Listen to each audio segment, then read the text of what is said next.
UMKM Anyaman Rotan menunjukkan bahwa kreativitas dan ketekunan mampu mengubah sumber daya alam menjadi nilai tambah ekonomi dan budaya. Tentunya di balik setiap produk rotan ada cerita tentang ketekunan, kreativitas, dan juga warisan tradisi yang menjawab setiap tantangan zaman. Nah, Sobat UMKM, seperti yang satu ini ada sekelompok ibu-ibu yang tentunya ada di Rumah Industri Kreatif Aryesta. Mau tahu seperti apa? Kita langsung aja lihat. Di tengah arus modernisasi dan produk serba instan, geliat usaha mikro kecil dan menengah atau UMKM Kerajinan Anyaman Rotan justru menunjukkan taringnya. Rotan yang dulu hanya dikenal sebagai bahan baku kursi dan mebel, kini disulap menjadi aneka produk kekinian yang bernilai seni tinggi. Dan pelakunya mayoritas adalah tangan-tangan terampil dari ibu-ibu rumah tangga yang bekerja secara kolektif dan kreatif. UMKM Kerajinan Rotan bukan sekedar industri rumahan. Ia telah berkembang menjadi ruang pemberdayaan, pelestarian budaya, sekaligus sumber penghidupan bagi banyak keluarga. Berbekal keahlian dari otodidak, turun-temurun atau hasil pelatihan keterampilan, para pelaku usaha ini mampu memadukan teknik tradisional dengan selera pasar modern. Produk yang dihasilkan tak lagi monoton. Kini hadir dalam bentuk keranjang multifungsi, tempat penyimpanan dekoratif, tempat tisu, tas rotan bergaya etnik, lampu gantung, hingga souvenir unik untuk acara pernikahan dan festival budaya. Semua dibuat dengan teknik anyaman manual yang detail dan presisi, menunjukkan bahwa setiap produk adalah karya seni yang tidak bisa digantikan oleh mesin. Salah satu kekuatan UMKM Anyaman Rotan terletak pada skala produksinya yang fleksibel.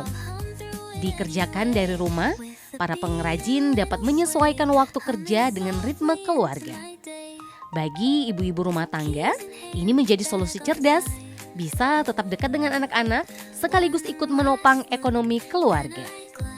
UMKM Kerajinan Rotan adalah contoh nyata bahwa kearifan lokal tidak pernah usang.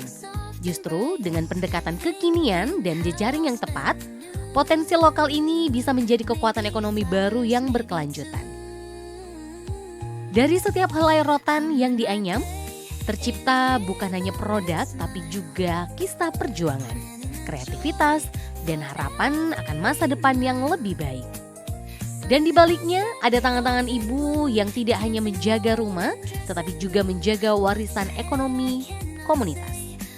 Di tengah kesibukan sebagai ibu rumah tangga, tak sedikit perempuan yang menyimpan keinginan untuk tetap produktif dan mandiri secara ekonomi.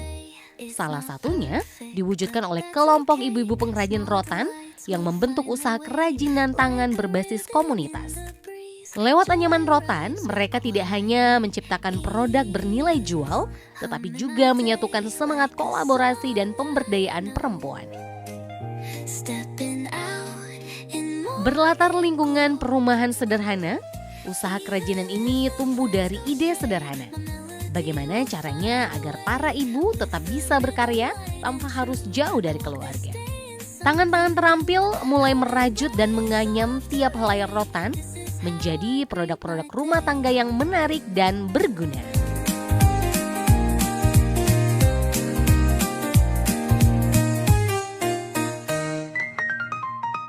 Luar biasa sekali, Ibu Tata senang banget bisa mampir ke Rumah Industri Kreatif Aryesta. Boleh berbagi sedikit, ceritakan sama sobat-sobat UMKM yang ada di luar sana, Ibu. Sejak kapan sih didirikan Rumah Industri Kreatif ini? Dan sebenarnya apa sih, Bu? Rumah Industri Kreatif Aryesta ini apa? Kami juga sangat berterima kasih kepada tim dari TVRI berkunjung ke tempat kami. Usaha kami berdiri itu di tahun 2017. Jadi kemudian kami dikenal di tahun 2018. Ya, seperti itu. Tujuannya kami di sini, saya juga sebagai usaha, kami juga memberdayakan ibu-ibu sekitar kompleks untuk apa namanya jadi penghasilan seperti itu. Oke. Nah, kalau yang Tata tanyakan tadi, rumah industri kreatif itu di dalamnya apa? Kan di depan ini sudah banyak nih yang dihasilkan. Iya. Apa sebenarnya Bu yang industri kreatifnya apa yang dihasilkan? Jadi kita ambil industri kreatif di sini karena di sini ada bermacam-macam. Dari awal itu yang kami hasilkan itu anyaman rotan. Anyaman rotan seperti ini ya Bu ini, ya? Ini anyaman rotan semua. Ya. Kami tidak lama kami apa namanya inovasi lagi yang apa namanya supaya berkembang. Oke. Jadi kami buat dari anyaman bambu, terus anyaman pandan. Jadi kami buat tas-tas hampers. Nah, inilah seperti ini Hasilnya semua. Wah, ternyata nih Sobat UMKM ya, sudah dijelaskan sama Ibu Ida kalau di rumah industri kreatif Aryasta ini ternyata banyak olahannya Bu ya. Bukan cuman sebenarnya awal berdirinya fokusnya rotan. Tapi seiring berjalannya waktu berkembang lah dia. Jadi tadi ada apa tadi Bu, pandan ya? Daun pandan, terus anyaman-anyaman yang lain seperti itu. Nah, luar biasa sekali. Nah, Ibu, kalau kita tadi Ibu sudah bilang di awal kalau pekerja atau maksudnya orang-orang yang menghasilkan kerajinan ini dari ibu-ibu sekitar. Memang gimana? Itu ditawarkan sama ibu-ibu di sekitaran sini untuk ikut melakukan kegiatan seperti ini atau ada daftarkah atau seperti apa? Mungkin ibu-ibu di sini kan dari awal mereka melihat. Dari awal saya juga jadikan tempat sebagai tempat pelatihan. Nah, jadi saya mengajak ibu-ibu untuk saya latih terlebih dahulu. Kemudian jadi di dinas-dinas tertentu itu kan ingin mengadakan pelatihan. Nah, jadi kami memberdayakan ibu-ibu untuk melatih juga yang ada yang dari luar. Jadi bukan cuman warga sekitar sini, tapi orang-orang di luar juga boleh ikut. Tapi itu sistemnya daftar dulu ikut di mereka daftar melalui dinas masing-masing. Seperti itu. Jadi datang latihannya, ikut pelatihannya itu di sini. Jadi dinas yang menunjuk bahwa di sinilah tempatnya pelatihan. Kalau bukan di sini juga biasanya langsung keluar ke tempat yang sudah ditentukan seperti itu. Ibu sebenarnya belajar membuat anyaman rotan dan kerajinan seperti ini dari mana Ibu awalnya? Otodidak. Wah, luar biasa sekali. Ya, belajar dari YouTube. Belajar dari YouTube awalnya sampai Ibu bisa ngajarin semua orang. Karena saya punya keinginan untuk, karena juga hobi. Kadang kalau di luar sana ada misalnya ada di saya lihat tempat lihat-lihat di FB di sana ada tempat menganyam, saya kunjungin ke Jawa belajar. Ibu sampai keluar kota untuk belajar juga. Wah, keren. Meskipun sehari 2 hari. Kalau sudah bisa ya pulang belajar lagi. Ibu sudah dapat ilmunya, akhirnya di sharing lagi ke teman-teman yang ada di sini. Seperti itulah yang kita buat di sana. Jadi biasanya saya belajar satu hari penuh. Wah, Ibu. Boleh nanti Tata kayak penasaran mau diajar juga. Nah, Ibu, kita mau tahu juga nih Sobat UMKM juga di rumah pasti penasaran. Kalau terkait bahan baku sendiri Bu, kan pasti yang untuk membuat kerajinan-kerajinan seperti ini membutuhkan bahan baku, apalagi rotan tidak mudah ya Bu untuk didapatkan. Nah, seperti apa untuk mendapatkan bahan baku? Kalau rotan sendiri dari ini kan ada, kalau rotan Fitri ini kan ada pabrik di Konda. Ya, jadi kami bekerja sama.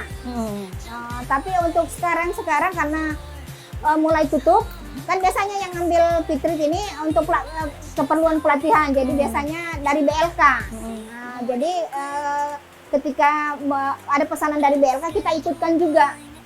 Tapi kalau sekarang karena mereka lagi apa namanya mungkin bangkrut atau seperti apa, mereka tutup. Jadi ketika saya ada pesanan, itu pesannya keluar mulai dari Makassar ke apa namanya ke Surabaya, kadang Makassar juga ada. Seperti itu. Sudah dipasarkan di mana saja sih Bu hasil-hasil kerajinan dari rumah industri kreatif Aryasta ini? Ini sudah banyak ke seluruh Indonesia sih sebenarnya. Seluruh Indonesia? Wah. Kemarin juga sempat saya habis pameran di Jakarta itu, mereka dari Singapura minta tas seperti ini. Sudah sampai ke Singapura, Malaysia. Wah, keren, Ibu Ida. Jadi itu sudah 2 kali pengiriman, saya 2 kali pengiriman. Cuma mungkin sekarang lagi stop karena bahan baku agak sulit ya Bu ya. Sebenarnya sih banyak apa yang minta dari luar. Cuma penawaran mereka itu agak murah, terlalu murah dibanding tidak menutupi modal ya Bu ya. Dibanding kalau kita jual ke Sulawesi misalnya, ke Jakarta, itu agak mending. Karena kalau ke luar negeri kan ongkosnya lebih mahal. Seperti itu. Nah Ibu, tadi kan waktu Tata datang ke sini lihat-lihat banyak ibu-ibu tuh yang lagi mengrajin segala macam. Itu ada Ibu Ida siapkan waktu tertentu buat mereka untuk mengerjakan kerajinannya atau seperti apa Ibu? Iya, jadi pada hari-hari tertentu, kebetulan di sini juga saya mengumpulkan ibu-ibu dari RW, RT. Kebetulan lagi lebih banyak perempuan, jadi saya kondisikan untuk melatih mereka. Jadi kedepannya memang saya punya rencana kelurahan ini saya jadikan satu kelurahan yang menghasilkan kerajinan, kerajinan rotan. Itu upaya saya untuk ke depan. Wah, mulia sekali Bu Ida ya. Bu Ida, tadi juga Tata ke dalam tuh lihat-lihat studionya, tempatnya mengrajin ya. Ada tulisannya kayak terima kursus. Maksudnya apa? Kita boleh, masyarakat luas, Boleh. termasuk Tata juga boleh pelatihan. ikut. Seperti apa Ibu? Itu biasanya di sini kan tempat pelatihan. Jadi ketika ada dari industri misalnya atau dari dinas-dinas terkait mengadakan pelatihan seperti itu, boleh dia ke sini biasanya. Jadi di sini sudah ada. Jadi seperti misalnya BLK itu kan ada namanya on the job training. Iya. Jadi setelah pelatihan di BLK mereka ke sini. Jadi selama 20 hari kami latih lagi untuk lebih lancarnya. Luar biasa sekali. Ya mudah-mudahan lah ya makin dikenal masyarakat luas dan cuma di Kota Kendari, Sulawesi Tenggara saya, tapi bisa internasional, go internasional. Tadi Tata masih penasaran sebenarnya Ibu ada filosofinya nggak Bu, atau ada arti khusus Aries? Aries apa sih Bu sebenarnya, atau Ibu? Itu dari zodiak saya sebenarnya. Aries. Aries Ibu. Ibu Ida ternyata Aries. Jadi Ibu menamakan rumah industri kreatifnya Ariesta gitu. Nah, terkait harapannya Ibu Ida nih, rumah industri kreatif Ariesta ini seperti apa ke depannya Ibu? Kami juga mengharapkan pihak-pihak terkait seperti dinas-dinas memberikan kami alat-alat pendukung seperti mesin-mesin. Yang kami butuhkan itu seperti mesin pitrit seperti itu, dan mesin-mesin lainnya yang kami butuhkan di sini. Oke deh sobat UMKM di rumah ya, mudah-mudahan semua obrolan kita tadi juga bisa menginspirasi kalian di luar sana yang mungkin sama nih menekuni industri-industri kreatif yang ada di luar ya. Mudah-mudahan kalian lebih bersemangat lagi dan semua usahanya kalian makin maju dan berkembang. Tentunya karena UMKM bisa, masyarakat sejahtera.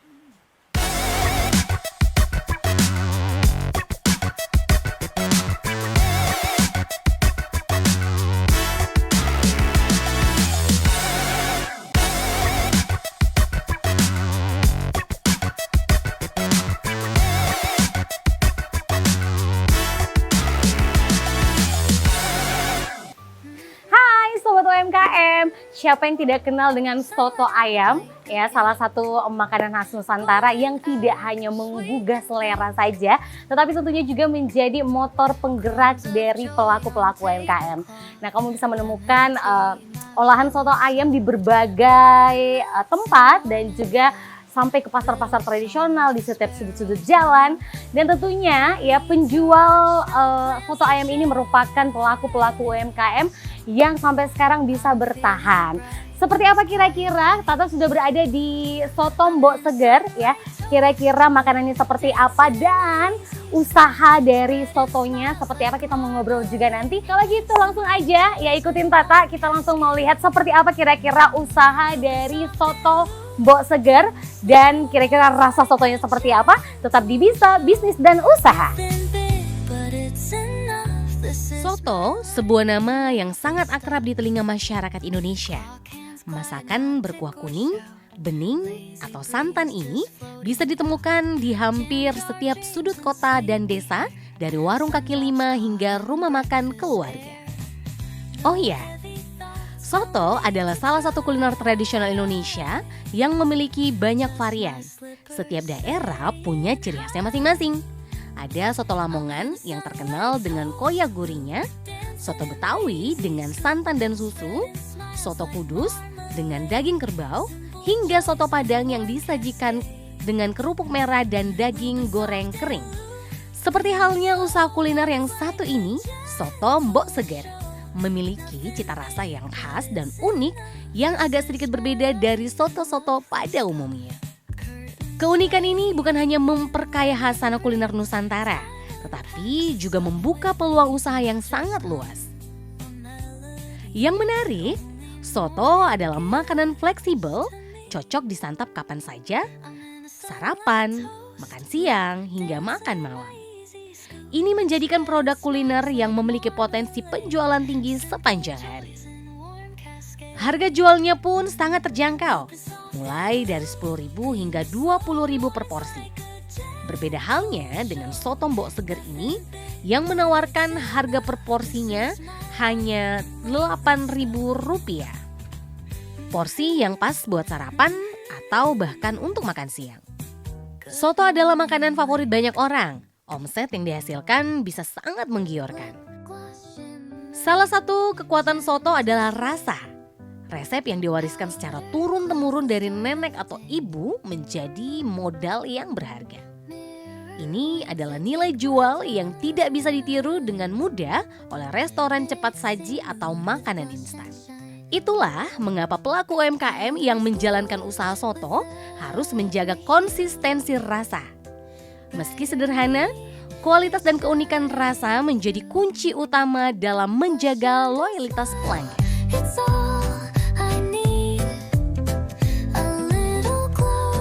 Oke, Sobat UMKM, masih di bisnis dan usaha bareng sama Tata. Dan kali ini Tata ada di salah satu tempat makan yang mungkin banyak Sobat UMKM yang belum pernah cobain ke sini. Tata ada di Soto Mbok Seger ya. Kalau tagline-nya Soto Mbok Seger ini spesialis soto dan ayam kampung. Dan Tata kayaknya langsung mau ngobrol nih ya sama salah satu owner dari Soto Mbok Seger ya. Di sebelahnya Tata sudah ada Mbak Nisba. Apa kabar Mbak? Alhamdulillah baik. Alhamdulillah. Mbak apa kabar? Baik juga ya, alhamdulillah. Mbak Nisba, Tata panggilnya Mbak aja ya, Mbak Nisba atau Kak Nisba? Terserah aja senyamannya ya. Ya. Oke, Kak aja deh, Kak aja ya biar lebih mudah. Iya, lebih mudah diingat. Nah, Kak Nisba ya, kita mau sharing sedikit ya supaya sobat UMKM di rumah juga tahu, apalagi banyak nih yang belum tahu keberadaan dari tempat ini. Nah, kalau kita ngomongin soal usahanya Mbak Kak Nisba sendiri, sebenarnya sudah berdiri sejak kapan sih Soto Mbok Seger ini? Kalau untuk warung ini kami itu berdiri tahun kemarin, 2024 pembentukannya. Sebenarnya dari awalnya dari forum UMKM. Forum UMKM dulu awalnya. Yang memfasilitasi kami toko dengan warung ini. Untuk mempromosikan sebenarnya produk teman-teman, membantu UMKM yang ingin produknya dikenal lebih jauh. Seperti itu. Nah, kemudian setelah itu baru kami buka warung ini. Yang unik di sini karena Tata lihat Soto Mbok Seger. Sebenarnya apa? Sotonya nama ininya dulu deh. Nama Soto Mbok Seger itu. Iya, kenapa Mbok Seger? Iya. Karena kebetulan kita lokasinya berdekatan dengan Lorong Segar di sini, di sana itu Lorong Segar, dan juga akan tahu kenapa namanya Mbok Seger setelah dicobain. Setelah coba sotonya ya. Setelah coba sotonya baru ngeh gitu.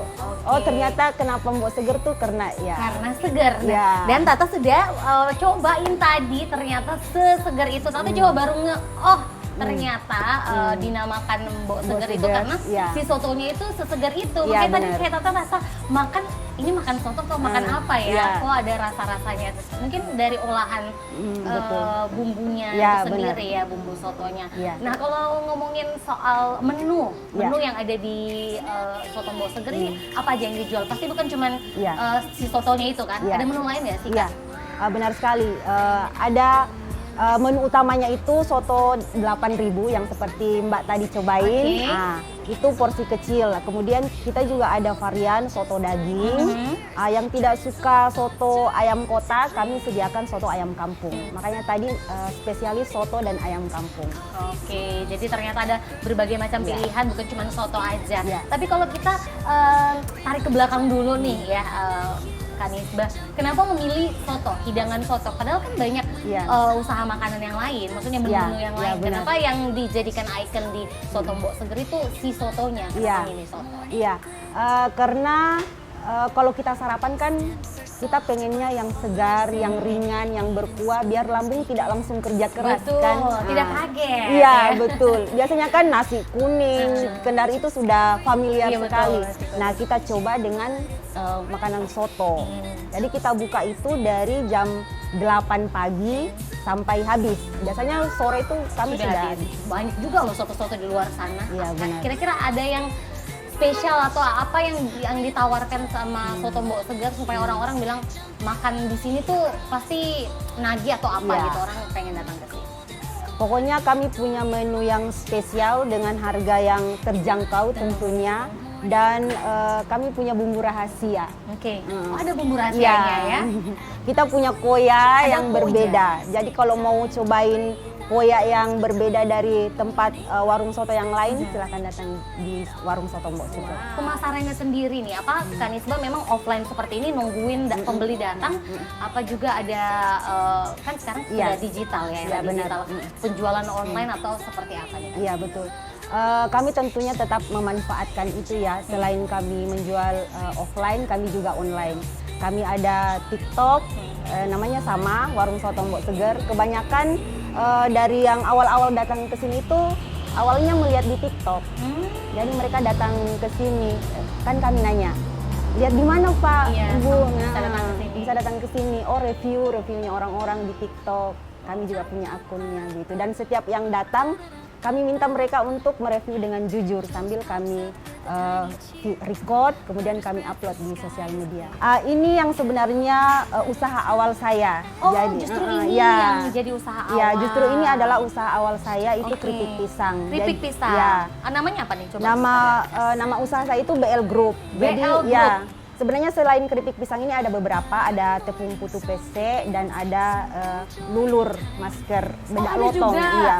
Boleh nggak sih Tata? Boleh cobain. Boleh. Yang mana kira-kira yang diantara 6 varian yang best sellernya yang mana nih? Yang paling banyak diminati sama orang-orang yang mana Kak Nisbah? Kalau yang suka manis biasanya gula aren. Yang suka pedas ada yang pedas, balado yang ori. Mungkin yang ini ya, karena kayak merah-merah manja begitu ya, Sobat UMKM. Kita coba, Tata buka ya, Kak Nisbah ya. Oke, kita cobain Sobat UMKM biar kita tahu rasa dari pisang BL Group, keripik pisang BL Group, rasa gula aren ya. Kita cobain.